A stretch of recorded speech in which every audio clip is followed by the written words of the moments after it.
Good morning India. दोस्तों नमस्कार। दोस्तों, हमारे चैनल की कहानियाँ रोज़ाना सुनते रहने के लिए आप हमारे चैनल को सब्सक्राइब कर सकते हैं। वीडियो के पसंद आने पर वीडियो को लाइक करना ना भूलें। चलिए अब इस कहानी को शुरू करते हैं। ये कहानी है चकेश यादव की। दोस्तों, ठंड की शुरुआत हो चुकी थी और गेहूं का सिंचाई का समय भी आ गया था। अभी 2 दिन पहले पिताश्री ने कहा, चकेश, खेत का काम को गेहूं को सींचने वाले हो गए हैं। तुम बर्मा के ट्यूबवेल से पानी लगाकर खेत की सिंचाई कर दो। बर्मा जी को मैं ताऊ कहता हूँ और उनके खेत हमारे खेत के साथ लगते हैं। काम तो बोरिये द्वारा था, लेकिन पिताश्री की बात टाल भी नहीं सकता। अतः बूझे मन से मैं ताऊ के पास गया। उन्होंने बताया, बिजली तो रात में 11 बजे आएगी और आज मुझे दावत पे भी जाना है, लेकिन तुम आ जाना। घर पे बहू रहेगी, उसे आवाज़ दे देना तो ट्यूबवेल चला देगी। तुम अपने खेत में पानी लगा देना। बहू भी किराओं की आड़ पास खड़ी सुन रही थी और मुस्कुरा रही थी। मैंने कहा, ठीक है ताऊ जी, आप दावत में जाओ, मैं बिजली आने पर भाभी को जगाकर ट्यूबवेल चलवा दूंगा। इतना कहकर मैं चला गया, लेकिन भाभी की कुटिल मुस्कान देख मुझे लगा कि शायद आज रात कुछ बात बन सकती है। रात को खाना खाकर मैंने जैकेट पहनी और मफलर बांधकर टॉर्च और लाठी ली और चल दिया खेत सींचने। करीब 10:30 बजे मैं बर्मा जी के घर के दरवाजे पहुंचा। मुझे एक भी आदमी जागता हुआ ना दिखा। मुझे देखकर कुत्ते भौंकने लगे। मैंने कुत्तों को डांटा। मेरी आवाज सुनकर बर्मा ताई बोली, बहू देख तो कौन है। भाभी ने दरवाजा खोल कर देखा। तब मैं बोल पड़ा, भाभी मैं हूँ चकेश, ट्यूबवेल चलवाने आया था। उन्होंने कहा, ठीक है भैया, बैठो, मैं अभी आती हूँ। मैं वहीं पड़ी खटिया पे बैठ गया। थोड़ी देर में भाभी चिराग लेकर निकली और अलगाव जलाए हम लोग तापने लगे। थोड़ी देर में बिजली आ गई तो मैंने कहा, भाभी बिजली आ गई है, चलकर ट्यूबवेल चला दीजिए। भाभी ने कहा, हाँ चलो, और मेरे साथ चल पड़ी। ट्यूबवेल पर पहुंचकर भाभी ने ताला खोला और ट्यूबवेल चलाकर जाने लगी। मेरे अरमानों पर पानी फिरने लगे। फिर मैंने हिम्मत करके कहा, भाभी थोड़ी देर अलगाव ताप लो, फिर चली जाना। वो मान गई। मैंने अलगाव जलाया। भाभी से कहा, मैं पानी को अपने खेत की तरफ मोड़ कर अभी आया। थोड़ी देर में मैंने अपना काम करके लौट आया। हम दोनों अलगाव तापने लगे और बातें करने लगे। मैंने कहा, भाभी भैया तो दिल्ली रहते हैं, उनकी याद नहीं आती आपको।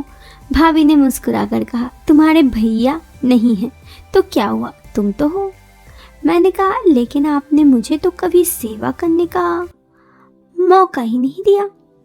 भाभी ने कहा, क्या इससे भी अच्छा मौका चाहिए, और मेरी ओर तिरछी नज़र से देखने लगी। अब मेरी हिम्मत बढ़ गई और मैंने कुछ न कहा। मैंने कहा, यहाँ कोई आएगा तो नहीं, इतनी रात में कौन आएगा। भाभी ने मुझे निश्चित किया। फिर मैंने उनकी तरफ देखा और वो मेरी तरफ। सच में वो काफ़ी अकेली थी, मैं भी। इसीलिए हम दोनों एक दूसरे के साथ एक हो गए और वो रात इसी तरह बीता। अगली सुबह, मतलब उस रात को ही मैं घर चला गया था 2-4 घंटे बाद। फिर मैं बीच में जाने से पहले भाभी ने मुझे अपना नंबर दे दिया था, तो कई बार मुझे फ़ोन कर लिया करती, कई बार मैं उन्हें फ़ोन कर लिया करता, लेकिन अक्सर मैं कम फ़ोन करता और भाभी ज़्यादा, क्योंकि अगर उनके पास ज़्यादा फ़ोन जाएगा और उनके घर पे कोई देख लेगा तो दिक्कत हो जाएगी। ऐसे ही वक्त बीतने लगे। करीब ये सब घटना के 15 दिन बाद भाभी ने मुझे फ़ोन करके कहा, एक मुसीबत आन पड़ी है। मैंने कहा, क्यों भाभी, क्या हो गई। उन्होंने कहा, यूँ तो हुआ कुछ यूँ कि तुमसे मिलने के 8 महीने बाद मेरी तबीयत बिगड़ने वाली थी, तुम समझ रहे हो, लेकिन आज 15 दिन हो गया, कुछ ऐसा हुआ नहीं। भाभी की बातें सुनकर मैं समझ गया वो क्या कहना चाहती है। मैंने कहा, कभी कभी देर हो जाती है, आप चिंता मत कीजिए। उन्होंने कहा, ऐसा मेरे साथ कभी नहीं हुआ और अब मुझे काफ़ी डर लग रहा है, मेरी हिम्मत भी अब नहीं है। मैंने कहा, तो एक बार डॉक्टर दिखा लीजिए। उन्होंने कहा डॉक्टर दिखाने कौन जाएगा? मैंने कहा कुछ किट वगैरह मंगवा लीजिए। उन्होंने कहा तुम ला दो। मैंने कहा ठीक है, आज शाम उसी खेत पे आ जाइएगा, रात के ठीक 11 बजे। उन्होंने कहा अच्छा तब ठीक है। मैं रात को 10:30 बजे अपने घर पर सब कोई सो चुका था, तब किसी तरह से घर से निकला।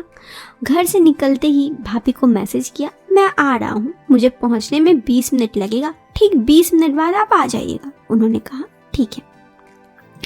फिर मैं रास्ते जाने लगा। सुनसान रास्ता था, आसपास कोई भी एक आदमी नहीं था, पूरी तरह सन्नाटा था। कुत्ते भौंक रहे थे। पूरा कहकर आप यूँ कह सकते हैं कि पूरा डरावना माहौल था। किसी तरह डरते डरते भाभी के बारे में सोच कर वहाँ पहुँचा और वहाँ जाने के बाद भाभी से कहा कि मैं आ गया हूँ। उन्होंने कहा थोड़ी देर रुको, मैं आती हूँ। मैं वहाँ पे पुआल के पास खड़ा था। सच में मुझे काफ़ी ज़्यादा डर लग रहा था, लेकिन हिम्मत करके वहीं खड़ा था। उसके कुछ देर बाद, लगभग अभी 7-8 मिनट हुए होंगे कि भाभी आई। उन्होंने कहा ले आए? मैंने कहा हाँ ये लीजिए। उन्होंने कहा मुझे डर है, क्या हो जाएगा? कुछ दिक्कत हो गई तो दिक्कत आन पड़ेगी। मैंने कहा ज़्यादा कुछ नहीं होगा, लड़का या लड़की। मेरी बात सुनकर वो हंसने लगी और कही तुम्हारे भैया नहीं है। मैंने कहा भाभी अगर ऐसा कुछ हुआ तो आप भैया को एक दिन के लिए नहीं बुला सकती? उन्होंने कहा हाँ। तो मैंने कहा तब तो कोई दिक्कत ही नहीं है, एक बार भैया आ जाएंगे तो फिर आप तो बहाना बना ही सकते हैं। उन्होंने कहा अरे तुम तो काफ़ी चालाक हो।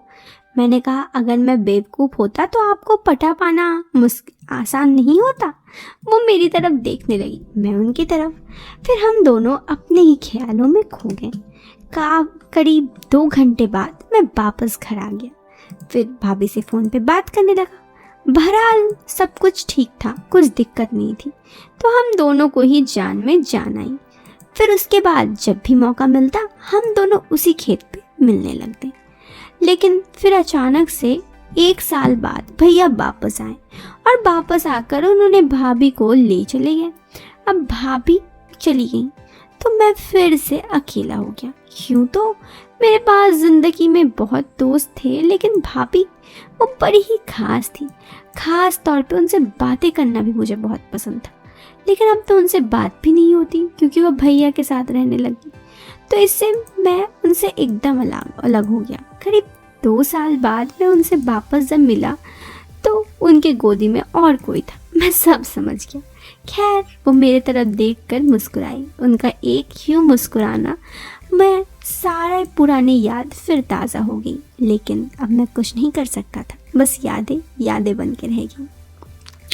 तो दोस्तों ये कहानी यहाँ ख़त्म हो गई। कैसी लगी आपको ये कहानी? आप हमें कमेंट बॉक्स पे कमेंट करके ज़रूर बताएं। पसंद आई हो तो आप लाइक कर सकते हैं, चैनल पे पहली बार आए हैं तो सब्सक्राइब करें। मिलते हैं फिर एक नए वीडियो में एक नया इंटरेस्टिंग टॉपिक के साथ। तो बाय, टेक केयर, बाय।